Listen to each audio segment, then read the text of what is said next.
नमस्कार दोस्तों, अल्फाजा diary bye DS में आपका स्वागत है। आज मैं आपको सुनाने जा रही हूँ प्रेमचंद की लिखी कहानी वफा का खंजर। तो चलिए सुनते हैं। विजयगढ़ और जयगढ़ राज्य में कई तरह की समानताएं थीं। दोनों ही बेहद संपन्न, मजबूत और धार्मिक राज्य थे। दोनों राज्य के रस्म और रिवाज ही नहीं बल्कि बोली भी एक सी ही थी। यहाँ तक कि विजयगढ़ और जयगढ़ राज्यों की लड़कियों की शादी भी एक दूसरे राज्य में होती थी। अंतर की बात करें तो यही था कि जयगढ़ की कविताएं विजयगढ़ वालों को पसंद नहीं आती थीं और विजयगढ़ वालों का शास्त्र जयगढ़ वालों के लिए धर्म के समान था। दोनों राज्य के लोगों के बीच लड़ाई झगड़ा हमेशा ही रहता था। इन राज्यों में से किसी में भी तरक्की से जुड़ा कोई भी कार्य होता तो दूसरा राज्य वाला यह समझता था कि उससे उनका नुकसान होगा। ऐसा नहीं है कि इन तरक्की के कार्यों से सिर्फ कम पढ़े लिखे लोगों को ही परेशानी होती थी, बल्कि बुद्धिमान लोग भी सिर्फ आपसी ईर्ष्या की वजह से उसे खराब ही कहते थे। विजयगढ़ की एक छोटी सी बात भी जयगढ़ वालों के लिए बहुत बड़ी होती थी। उनके मन में होता था कि इसका बदला हम विजयगढ़ वालों से लेंगे। ठीक ऐसा ही जयगढ़ वालों के साथ भी था। दोनों राज्य इसी कोशिश में रहते थे कि कुछ ऐसा करें कि सामने वाले का अस्तित्व ही खत्म हो जाए। नियम और व्यवस्था से जुड़ी चीज़ें तो जैसे आग की तरह फैलती थीं।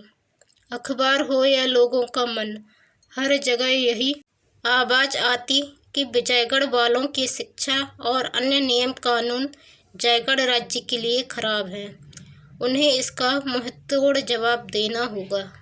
उधर विजयगढ़ वाले सोचते कि जयगढ़ वालों ने उनके नए कानून के बारे में अखबार में कुछ छपने नहीं दिया है। वो सबका मुंह बंद करना चाहते हैं। वो यहाँ के सारे मामलों को दबाना चाहते हैं। वो हथियार तैयार करके हमें ख़त्म करना चाहते हैं। ऐसे में हमारा भी फर्ज है कि हम उन्हें बताएं कि भगवान जिनके साथ होता है उनका कोई कुछ बिगाड़ नहीं सकता है। जयगढ़ में कई सारे हुनरमंद लोग थे। इन्हीं में से एक नाम था सीरी बाई का। उनकी खूबसूरती के चर्चों चारों तरफ थे। वो जयगढ़ में लोगों को अपनी कला का कायल करके विजयगढ़ की ओर बढ़ गईं। उनके विजयगढ़ पहुंचते ही वहां के लोग जयगढ़ से दुश्मनी जैसे भूल ही गए थे। विजयगढ़ के थिएटर, नृत्यशाला और बाजार जैसे खाली हो चुके थे। सीरी बाई की कला के लोग इतने दीवाने हो गए कि हर कोई उनके ही ठिकाने की ओर ही दौड़ते थे। सभी लोगों के इस तरह के रवैये की वजह से विजयगढ़ के लोग अपना पैसा ही उस पर बर्बाद नहीं कर रहे थे, बल्कि अपने राज्य को भी बर्बादी की ओर ले जा रहे थे। मनोरंजन का लोगों के लिए केंद्र बन चुकी सीरी बाई को लेकर जयगढ़ के मंत्रियों, पुरोहितों एवं अन्य सम्मानित लोगों ने यह राय बनाई कि इस नाचने वाली महिला को देश छोड़ने के लिए कहा जाए। विचार करने के बाद सीरी बाई के नाम यह शाही फरमान पहुंचा, जिसमें लिखा था कि आपके यहाँ होने से अप्रिय घटनाएं होने की आशंका है। ऐसे में शाही फरमान है कि आप इस देश को छोड़कर चली जाएं। वैसे यह आदेश अंतर्राष्ट्रीय संबंधों के एकदम खिलाफ था। इसी वजह से सीरी बाई के साथ ही उसके देश जयगढ़ ने भी इस पर आपत्ति जताई। इस फरमान की वजह से जयगढ़ में खामोशी छा गई थी। हर कोई गुस्से में था। कुछ चाहते थे कि विजयगढ़ से बातचीत करके सुलह कर ली जाए और कुछ की मांग युद्ध थी। फरमान आए हुए लगभग एक दिन हो चुका था। लोगों की तरफ से आवाज़ आने लगी, युद्ध युद्ध।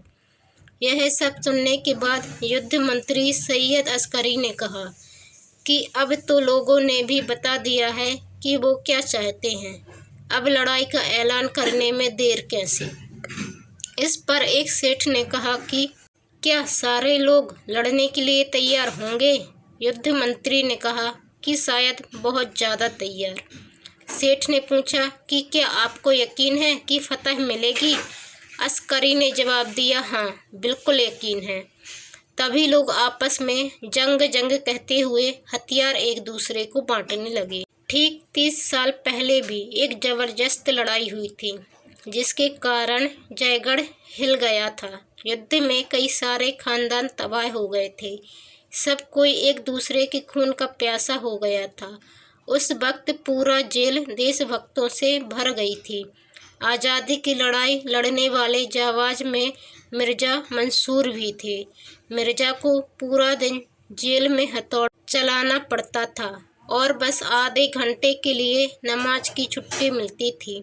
उसे हमेशा ही अपने बेटे मंसूर की याद आती थी।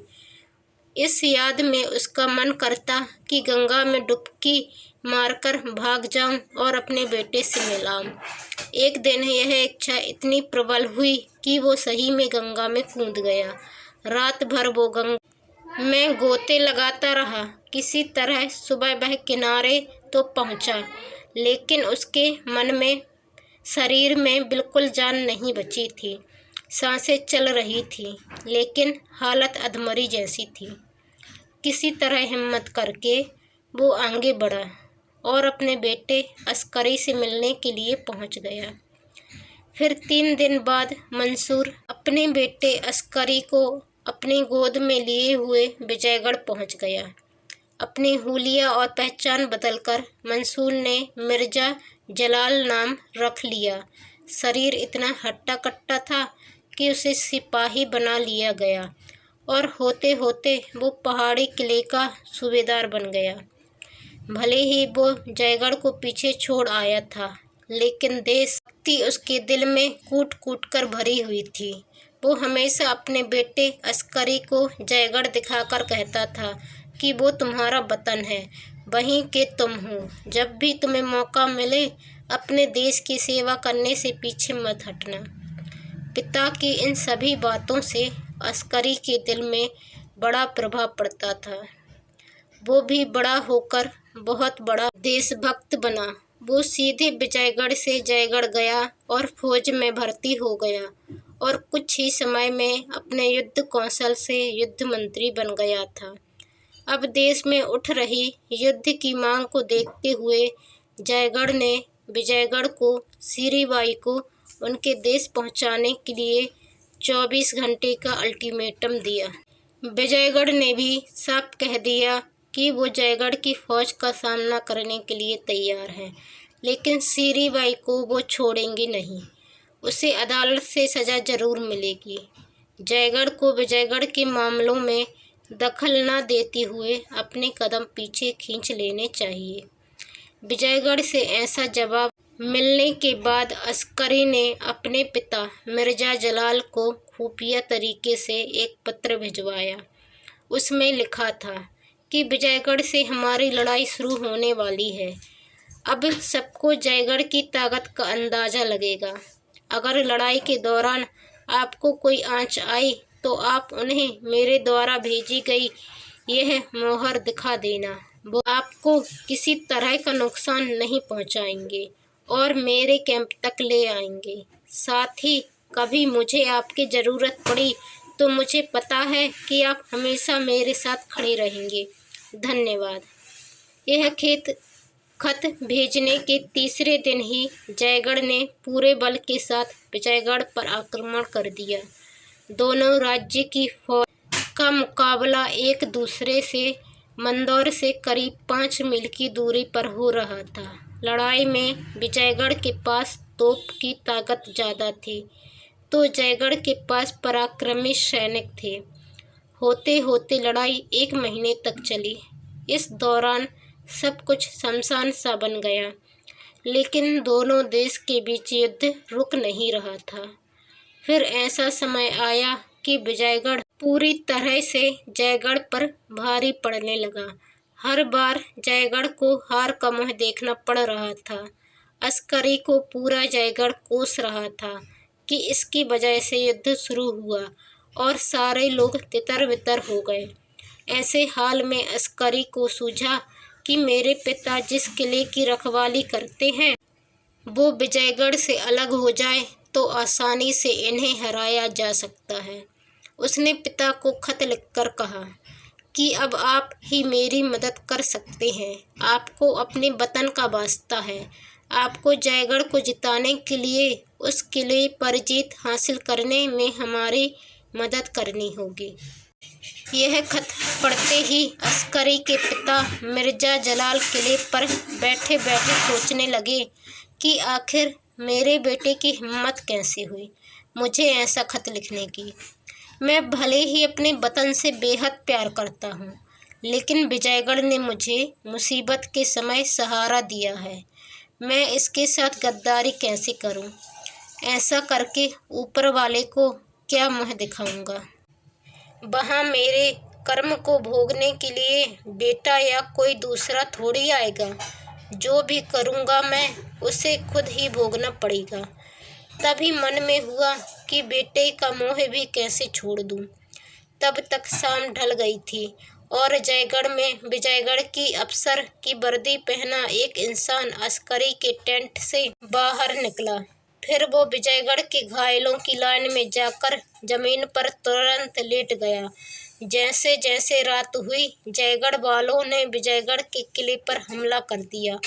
इस अंधेरे में गोला बारूद उन्होंने चला दिए। आराम से सब कुछ करते तो कम से कम ज़्यादा लोगों की जान भी नहीं जाती और विजयगढ़ वालों को कुछ पता भी नहीं चलता। तभी मिर्जा के मन में हुआ कि ये लोग यहाँ तक पहुँच तो नहीं पाएंगे और अगर पहुँच गए तो मुझे क्या करना चाहिए। फिर मन से आवाज़ आई कि 30 साल से जिस तरह से इज्जत मिली उनके साथ दगा करने की मैं सोच भी नहीं सकता। बस तो क्या करना है तो तय ही है। फिर अंदर से आवाज़ आई, क्या दगा करना हमेशा गुनाह होता है? अपने वतन के दुश्मनों से दगा करना गलत होगा क्या? तभी आसमान की तरफ से शोर होने लगा। शायद हवाई जहाज का शोर था। जयगढ़ वाले जीतते हुए नजर आ रहे थे। वो तेजी से किले की तरफ बढ़ रहे थे। मिर्जा के मन में हुआ कि ऐसा करना उनकी गलती है। किले का दरवाज़ा काफ़ी मजबूत है। किले के पास पहुंचते ही वहां से बंदूकें चलेंगी, जिनके आगे 1 घंटे भी टिक पाना मुश्किल होगा। मिर्जा ने सोचा कि इतने सारे लोगों की जान क्या मैं जाने दूं? यह सिर्फ लोगों की जान जाने से भी ज़्यादा खतरनाक है। जयगढ़ की पूरी सेना यहीं ख़त्म हो गई तो जयगढ़ की तबाही होना निश्चित है। ऐसा ही चला तो विजयगढ़ कल तक जयगढ़ पर जीत हासिल कर लेगा और मेरे देश की माँ बहनों की ज़िंदगी भी खतरे में आ जाएगी। क्या अपने मजहब और लोगों को विजयगढ़ का इस तरह से निशाना बनने के लिए छोड़ दूं? उफ, ये जहरीली गैस किले के अंदर से कैसे आ रही है? क्या किसी जयगढ़ वाले ने कुछ किया होगा? ओह, यह तो यहाँ से सैनिक भेजे जा रहे हैं और किले की छत पर तोपों को चढ़ाया जा रहा है। अब जयगढ़ वाले किले के पास पहुँच गए। विजयगढ़ में होने वाली जयगढ़ियों की दुर्दशा को अब कोई नहीं रोक सकता। काश मैं कुछ कर सकता। मुझसे कोई जबरदस्ती किले की चाबी छीन लेता। कोई मुझे मार, मैं अपने वतन का नाश होते कैसे देख पाऊंगा? मैं बेबस हूँ। मेरे हाथों में जंजीरें हैं, पैरों में बेड़ियाँ लगी हैं, शरीर का एक एक रोम जैसे जकड़ रखा है। मन है कि इन सारी जंजीरों और बेड़ियों को तोड़कर बेटे के लिए किले के दरवाजे खोल दूँ। पता है मुझे ये सब गुनाह है, लेकिन अब इससे क्या डरना। जयगढ़ वाले किले के पास बाहरी आक्रमण से बचने के लिए बनाए गए गड्ढों तक पहुंच गए। अब कुछ नहीं हो सकता। मेरा बेटा अस्कर भी घोड़े में सवार होकर आ रहा है। मन में हुआ कि मैं नमक हरामी कर देता हूँ। इससे कुछ नहीं तो कम से कम मेरा बेटा तो बच जाएगा। तभी तो बरसने लगे। मेरा बेटा मेरी आंखों के सामने खून से लथपथ पड़ा था। हाय मेरा बेटा, मैंने अपनी वफा पर बेटे को कुर्बान कर डाला। मैं इसका बाप नहीं, दुश्मन बन गया। कहानी से सीख। प्रेमचंद की कहानी वफा का खंजर यह सीख देती है कि लड़ाई विनाश लेकर आती है। जितना हो सके युद्ध को टालकर बातों से चीजें सुलझानी चाहिए। दूसरी सीख यह है कि हमेशा अपनी काबिलियत के दम पर ही फैसला लें। अपने रिश्तेदारों पर भी भरोसा करने से कई बार दगा मिल जाती है। दोस्तों, यदि चैनल पर नए आए हैं तो प्लीज़ चैनल को सब्सक्राइब कर बेल आइकन पर क्लिक कर लें। वीडियो को लाइक करें और शेयर व कमेंट जरूर करें। धन्यवाद।